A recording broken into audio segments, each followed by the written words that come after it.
सर्वात महत्वाची बातमी आहे, मुंबई डबेवाल्यांचं आपण सगळ्यांनी नाव ऐकलेलं आहे। मुंबई डबेवाल्यांचे अध्यक्ष श्री तळेकरांनी आपल्याला पाठिंबा दिलेला आहे आणि उद्यापासून ते या आंदोलनात सहभागी होणार आहे। यानंतर या संत संरक्षण समितीच्या कार्याध्यक्षा माधवीताईंना मी विनंती करतो की या लढ्याच्या आपण साक्षीदार आहात, या पायदिंडीचे साक्षीदार आहात, त्यामुळं भावचंद्र लढा आणि आपला प्रवास आपलं बरोबर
जे संतांवर अन्याय होत आहे तो आम्ही होऊ देणार नाहीये। आणि या सरकारला जर ऐकू येत नसेल तर त्याला ऐकवण्याची क्षमता असणार आहे।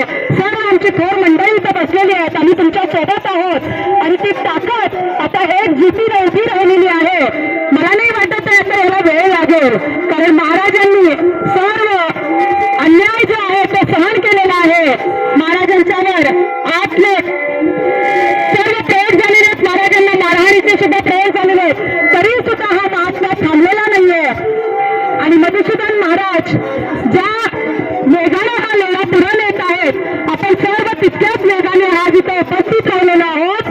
जगद्गुरु तुकाराम महाराजांची तपोवली वाचली पाहिजे, जगद्गुरु तुकाराम महाराजांचे विचार हे नेहमी जागृत राहिले पाहिजेत, म्हणून हा लढा आहे।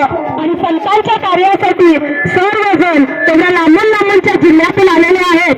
खरं तर आभार मानणं हे औपचारिकता होईल, पण आपण सर्वजण या कार्यातच आहात अशीच मी म्हणेन।